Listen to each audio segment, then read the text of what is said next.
sekarang kita akan mulai mempelajari tentang hiperbola. Sebelumnya, saya mau ulangi dulu persamaan lingkaran yang kita punya itu kan persamaan umumnya x kuadrat tambah y kuadrat sama dengan r kuadrat.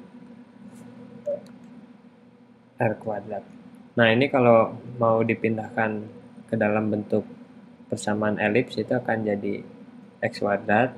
Ini kedua sisinya dibagi dengan r kuadrat ya. Per x kuadrat tambah y kuadrat per r kuadrat sama dengan 1. Nah, ini adalah lingkaran. Kalau elips itu rumus umumnya x kuadrat per a kuadrat tambah y kuadrat per b kuadrat sama dengan 1. Nah, ini adalah elips. Kalau di lingkaran itu kan R-nya sama dengan R di sini sama dengan R di sini. Jadi kalau di sini, kalau di elips itu A dan B, di sini R dan R, jadi nggak ada bedanya gitu ya. Kalau di sini ada bedanya, jari-jari minornya atau jari-jari mayornya ada bedanya. Kalau di lingkaran nggak ada bedanya. Itu yang membuat lingkaran merupakan bentuk spesial dari elips. Nah, sekarang untuk hiperbola persamaannya seperti apa? Persamaannya akan mirip seperti yang elips ini nih. Persamaan untuk hiperbola itu saya ganti warna. X kuadrat per A kuadrat kurang Y kuadrat per B kuadrat sama dengan 1. Nah, ini satu persamaan hiperbola. Hiperbola itu kan ada dua, jadi persamaan yang satunya lagi itu adalah Y kuadrat per B kuadrat dikurang X kuadrat per A kuadrat sama dengan 1. Nah, kalau yang ini tuh untuk bagian Y-nya itu negatif, kalau yang ini untuk bagian X-nya itu yang negatifnya ya. Nah, kita biasanya diminta menentukan persamaan ini tuh untuk hiperbola yang mana? Hiperbola yang menghadap horizontal atau yang menghadap vertikal, karena hiperbola itu kan punya ada dua pasangan ya. Nah, untuk itu kita coba seperti ini ya. Pertama saya mau memecahkan dulu persamaan yang ini, menyederhanakannya. Jadi ini saya mau pindahin yang x kuadrat per a kuadrat ini ke sisi sebelah kanan, jadinya bentuknya akan menjadi min y kuadrat per b kuadrat sama dengan, ini kan jadi negatif x kuadrat per a kuadrat tambah 1 gitu kan. Nah, kalau saya kalikan kedua sisinya dengan negatif 1 supaya y-nya ini, yang di y ini nggak ada negatifnya, ini kan jadi y kuadrat per b kuadrat sama dengan x kuadrat per a kuadrat kurang 1 gitu. Karena ini juga dikaliin dengan negatif 1. Nah, kemudian saya mau pindahin b kuadratnya ini atau kedua sisi dikalikan oleh b kuadrat, jadinya y kuadrat sama dengan b kuadrat per a kuadrat x kuadrat dikurang b kuadrat. Sekarang saya mau dapetin y-nya aja gimana? Saya akarin kan kedua sisinya.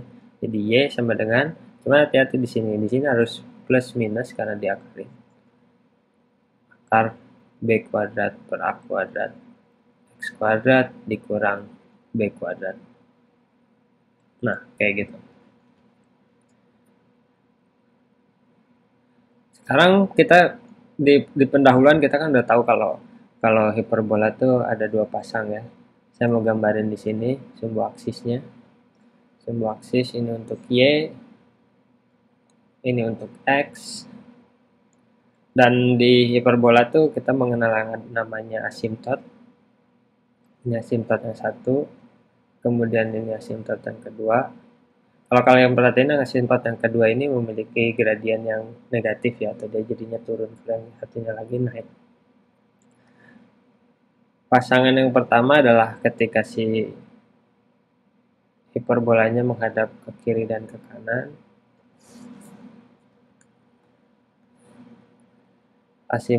Hiperbola akan mendekati asimtotnya, kemudian di sini dia akan membelok, kemudian di sini akan mendekati asimtotnya. Tapi ini nggak pernah dia bersentuhan, jadi dia cuma mendekati aja. Kemudian yang sebelah kirinya juga gitu, ini mendekati, kemudian dia dibelokkan di sini, kemudian mendekati yang di asimtotnya lagi. Nah, ini satu hiperbola. Hiperbola yang kedua bentuknya menghadap kayak ke atas gitu ya. Di sini juga mendekati, maksudnya pakai warna hijau, pakai warna ini orange. Di sini mendekati, kemudian menjauh, mendekati, kemudian menjauh, terus membelok di sini, terus mendekati lagi di sini. yang di bawah juga kayak gitu. Di sini mendekati asimptotnya, kemudian di sumbu ini belok, kemudian mendekati lagi. Jadi ini kalau untuk persamaan yang ini Y sama dengan plus minus akar B kuadrat A kuadrat yang ini itu hiperbolanya yang mana, yang menghadap ke atas dan ke bawah atau yang menghadap ke kiri dan ke kanan, atau saya bilang asimptot yang horizontal atau asimptot yang vertikal gitu ya. Nah, untuk menentukan persamaan ini itu untuk hiperbola yang mana, kita bisa misalkan dulu ya. Kalau misalkan kalian masukkan X-nya itu ke dalam angka tak terhingga, jadi saya masukkan X-nya itu tak terhingga kayak gini ya. Jadi kalau misalkan di sini tuh ada X itu sama dengan plus minus tak terhingga, kalian kalau misalkan masukkan itu tak terhingga, ini kan bakalan yang bagian ini bakalan besar sekali gitu kan, bagian ini yang besar sekali. Kemudian bagian yang ini gimana? Karena ini konstan ya, jadi dia tidak berpengaruh. Jadi bentuknya itu akan menjadi seperti apa? Jadi Y itu akan mendekati dari plus minus akar cuman sisa B kuadrat per A kuadrat tambah X kuadrat aja tanpa negatif B kuadratnya, karena ini tak terhingga kan, ini kan besar sekali gitu. Ini besar sekali. Mungkin kalian akan bisa lebih paham mengenai konsep tak terhingga ini. Jadi ini sangat nilai yang sangat besar gitu ya, jadi limit tak terhingga gitu. Kita juga bisa jadi menyederhanakan Y-nya itu seperti ini. Nah, kalau kalian di bagian ini kan secara aljabar nggak bisa dipecahin gitu kan. Diakarin ini susah sekali mecahinnya kalau misalkan bentuknya seperti ini AB gitu kan. Tapi kalau yang ini kita bisa pecahkan. Yang ini tuh bisa jadi plus minus akar B kuadrat per A kuadrat X kuadrat itu kalau diakarin kan bisa jadi plus minus B per A X gitu. Nah, ini tuh sebenarnya ini adalah asimptotnya. Ini adalah asimptotnya. Jadi kalau kalian ambil yang positifnya, yang ini, yang bagian yang positifnya ini tuh adalah Y sama dengan B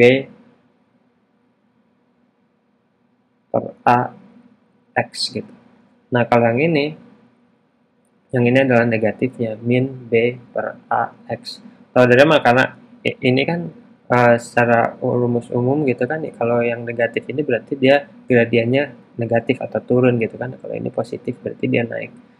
Nah, ini asimptotnya. Jadi kalau misalkan kita kembali lagi ke persamaan yang ini, kalau misalkan kalau yang B, kalau yang bagian ininya adalah asimptotnya, tapi kalau misalkan ini di sini dituliskan negatif B kuadrat, berarti Y-nya itu kalau semakin besar X-nya, Y-nya itu akan mendekati kan ke angka ini, ke angka B per A X itu dia akan mendekati angka ini, cuman karena ini minus dia bakalan sedikit lebih kecil gitu. Jadi minus B kuadrat dia akan hampir, kalau ini tak terhingga bakalan kalau X-nya tak terhingga bakalan mendekati nilai ini aja kan, yang ini nih akan mendekati nilai ini. Tapi kalau dimasukin yang min B kuadrat ini, dia akan mendekati gitu. Dia akan mendekati kayak begini. Dia akan mendekati ke sana, tapi nggak bisa sama dengan karena ini kurang gitu. Mungkin agak sedikit membingungkan, tapi sekarang saya mau nunjukin lagi kalau misalkan persamaan ini tuh adalah hiperbola yang menghadap ke kanan dan ke kiri ini, jadi hiperbola yang horizontal. Untuk ngebuktiinnya ada lagi satu cara, mungkin cara yang ini akan lebih mudah kalian untuk pahami ya. Jadi kalau di sini kita sekarang misalkan X dari gambar aja lagi ya, kita lihat langsung aja dari gambar. Ini X-nya ini untuk yang hiperbola yang menghadap ke kiri dan ke kanan, X-nya itu tidak pernah sama dengan 0 kan. X-nya itu tidak pernah sama dengan 0. Yang ini nih, kalau perpotongannya Y-nya bisa sama dengan 0, pada saat Y sama dengan 0, pada saat Y sama dengan X-nya itu tidak pernah menyentuh 0 kan. Yang ini, grafik ini udah jelas-jelas dia nggak pernah menyentuh 0, tapi dia bisa menyentuh 0 pada titik yang biru ini. Y-nya sama dengan 0 kan, 0, Y sama dengan 0 itu di sini. Nah, tapi kalau misalkan X-nya sama dengan 0, bisa nggak X-nya sama dengan 0 di persamaan ini? Kalian lihat di persamaan ini. Kalau misalkan X-nya sama dengan 0, ini X sama dengan 0, ini 0 kan, dikurang B kuadrat. B, nilai apapun B-nya, terus dikuadratin menjadi hal positif kan, tapi ini dikurangin jadi negatif. Nah, ini jadi di dalamnya tuh akar negatif sesuatu gitu. Akar negatif sesuatu kan kita nggak bisa pecahin, karena sekarang kita nggak berurusan dengan nilai kompleks ya. Jadi kita nggak bisa memecahkan hal itu, jadi nggak mungkin kalau X-nya itu sama dengan 0. Nah, berarti persamaan ini adalah memiliki kalau digambarin hiperbolanya adalah menghadap ke kiri dan menghadap ke kanan. Nah, sekarang kita bisa masukkan juga, misalkan Y-nya sama dengan 0 kan. Ini Y sama dengan 0. Y sama dengan 0, berarti ini sama dengan plus minus akar B kuadrat per A kuadrat X kuadrat kurang B kuadrat. Kayak gitu kan. Nah, berarti yang di dalam ini kan harus sama dengan 0 ya. Jadi ini B kuadrat per A kuadrat X kuadrat sama dengan B gitu kan, B kuadrat.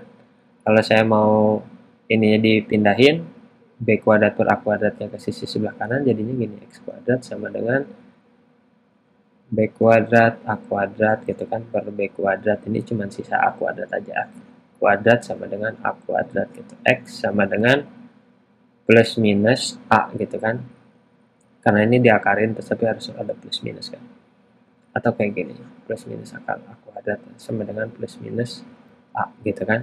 Nah, ini kalau diplotin itu di mana? Ini kan plus minus X-nya itu bisa plus A, ini A, 0 karena Y-nya 0 kan, atau di sini negatif A, 0 gitu, berarti titiknya ini kan. Jadi kalian dari sini bisa tahu kalau misalkan persamaan ini tuh merupakan hiperbola yang menghadap ke kanan dan ke kiri.